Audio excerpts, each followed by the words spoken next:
13h, 14h, Europe 1 Info. Dernière partie à 13h48 sur Europe 1 avec vos deux chroniqueurs Clélie Mathias, Jean-Claude Dacier et Jean-Michel Salvatore. On débat, même pendant la pause. Oui, ça n'arrête pas. On va revenir sur ces questions, sur ces drames. Refuge d'obtempérer en augmentation.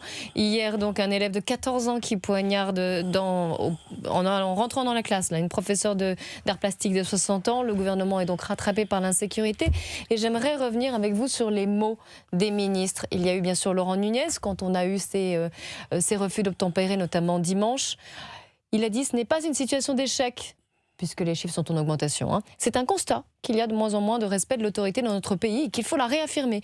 Et puis, Édouard Geoffrel, ministre de l'Éducation nationale, qui s'est rendu sur place hier à Sanary-sur-Mer, au collège, et qui encore d'ailleurs ce matin, et écoutez ce qu'il a dit. C'est une équipe qui partage évidemment la nécessité de combattre la violence à laquelle elle a été confrontée, à laquelle nous sommes collectivement confrontés. Je suis très ému et puis très en colère aussi, parce que c'est pas acceptable et parce qu'il faut qu'on travaille collectivement et sans idéologie, sans instrumentalisation, qu'on travaille collectivement à une réponse qui nous permette d'éradiquer ce fléau de la violence interpersonnelle. On a collectivement, et je dis bien collectivement, un combat à mener pour éradiquer ça. Voilà. Et il a rajouté que certains de ces actes étaient imprévisibles et que le risque zéro n'existait pas. Que pensez-vous de ces paroles des ministres, Jean-Michel Salvatore? On a l'impression d'une certaine impuissance, d'un constat qui est dressé à chaque fois. En fait, c'est la conséquence de la constitution du gouvernement. À partir du moment où on n'a pas un gouvernement pour gouverner, mais on a un gouvernement pour durer, et que l'on nomme ministre des hauts fonctionnaires, évidemment qu'on ne peut pas avoir autre chose. Un fonctionnaire, c'est fait pour quoi? Un fonctionnaire, c'est fait pour faire fonctionner l'État. Alors qu'un politique, c'est fait pour décider, pour choisir et pour écouter la population. Or là, on a deux hauts fonctionnaires, très brillants par ailleurs. Oui, qui pourraient se révéler être bons politiques aussi. Laurent Nunez, c'est un très grand flic, c'était un très grand préfet. Édouard Geoffrel, c'était l'un des collaborateurs de Jean-Michel Blanquer. Il était directeur de l'enseignement scolaire, donc c'est quelqu'un de très capé. Mais ce ne sont pas des gens qui sont faits pour décider. Donc, évidemment, quand ils sont face à un problème gigantesque comme ceux dont on parle, eux, ils ne savent pas faire, parce qu'ils n'ont pas le logiciel. Ouais. C'est aussi simple que ça. Donc, moi, je ne sais pas ce que tu en penses, Jean-Claude, mais moi, je pense que c'est assez symptomatique du fait que là, on a deux hauts fonctionnaires. Mais vous les dédouanez, finalement, d'une certaine responsabilité. Il constate. Ce que je dis, c'est qu'à des ministères comme ça, il faut mettre des politiques, des hommes politiques, et pas des hauts fonctionnaires. C'est tout ce que je dis. Politique et hauts fonctionnaires, je suis d'accord, globalement, avec plus que ta remarque, ton analyse. Mais en même temps, ils n'ont pas les outils. Parce que l'Assemblée nationale est incapable, sauf circonstances très exceptionnelles, on l'a vu sur le budget, et il y aurait beaucoup à dire là-dessus, de prendre une décision qui soit claire. On verra ce qui va se passer pendant encore un an, avant la présidentielle, mais honnêtement, l'Assemblée nationale n'est pas en état aujourd'hui de décider d'un certain nombre de choses qui apparaissent comme vital, indispensable pour l'immense majorité des Français. On va mettre peut-être à part les comportements d'un certain nombre d'automobilistes qui se comportent comme jamais on ne devrait se comporter, en blessant parfois et souvent, trop souvent, des gendarmes ou gendarmettes, qui est absolument inacceptable, ou... Là, le problème est beaucoup plus compliqué, parce qu'il tient à la famille, il touche à la famille.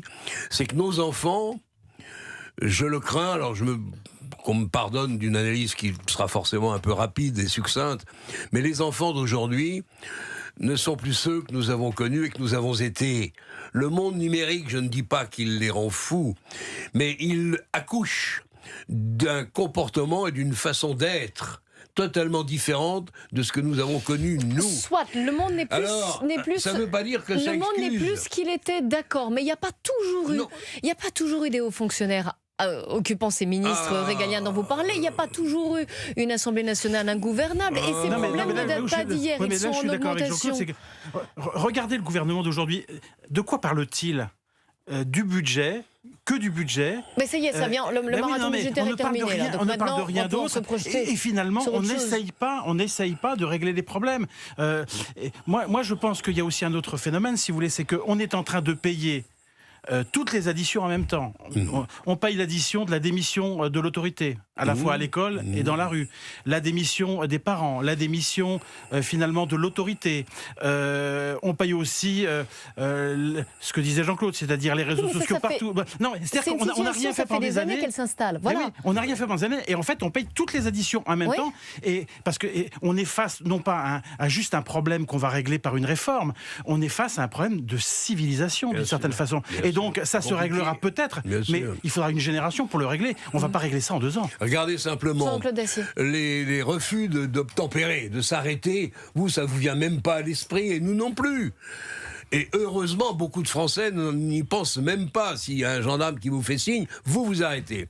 C'est pas le cas de dizaines de milliers. Il y en a combien ? 27 ou 28 000 cas 25 000, cette année. 63 par jour. Ça fait peur. Alors, 85 ou 87% des Français réclament un durcissement.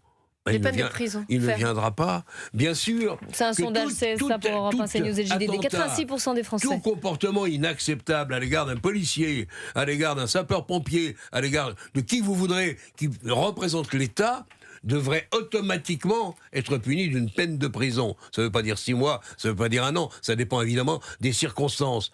Mais là, il ne se passe jamais rien.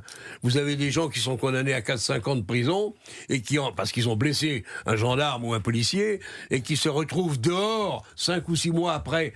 Comment voulez-vous que les Français acceptent cette situation qui est un déclin, qui est un affaissement de l'autorité de l'État, qui est inacceptable pour eux et pour nous en première instance.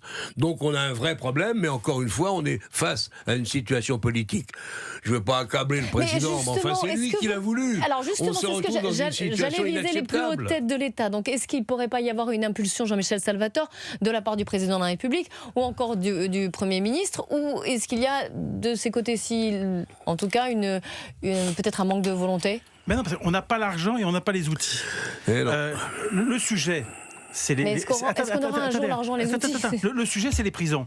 Macron a dit, je ferai 15 000 places de prison. On en est à 5 000.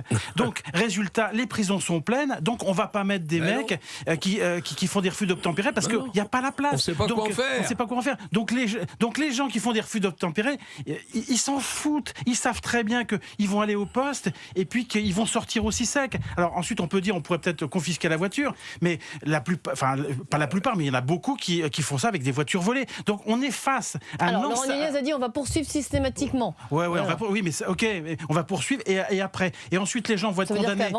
Les gens vont être condamnés à 2-3 ans de prison et ils feront pas des peines de prison. Ils feront 35 heures de travaux d'intérêt général. Donc, si vous voulez, il n'y a plus d'autorité de l'État parce qu'il n'y a pas les moyens d'avoir cette autorité. Il n'y a pas le discours. Je reprends à mon compte la question que vous a posée Géraldine Amand pendant la pause. Est-ce que cette situation, je parle sous votre contrôle, Géraldine, est-ce que cette situation sera réversible voilà. Dans les années à venir? Moi, je pense que les Français. Quand on écoute les Français, au travers des sondages, les Français, ils veulent un pouvoir qui veulent un pouvoir un vrai pouvoir, et ils veulent de la radicalité. Ils veulent que les politiques prennent leurs décisions, prennent leurs responsabilités et inversent la tendance. C'est ça qu'ils veulent. Pourquoi le Front National ou la Rassemblement national est à 30 ou 35 ? C'est pour ça. Pourquoi Retailleau-Play ? C'est pour ça. C'est parce que les gens veulent de la radicalité. Bon, ils voient bien que là, on est au bout d'un système de relâchement absolu qui est incarné quand même beaucoup par Emmanuel Macron. Bon, et ce qu'ils veulent pour la prochaine présidentielle, c'est un pouvoir fort, et c'est pour ça que pour l'instant, on verra si après dans les urnes ça se traduira aussi. Ce pouvoir fort, tu as raison, il est évidemment souhaité par une immense majorité de Français. Je suis pas sûr que tous les Français aient bien accepté l'idée que ça allait leur coûter un certain nombre d'avantages qu'ils considèrent comme acquis et intouchables aujourd'hui. C'est un autre débat, mais 2027, on n'est pas tout à fait sûr que les solutions indispensables, si ce pays veut se redresser, soient au rendez-vous. Merci. Ça dépendra de qui sera élu, mais bon.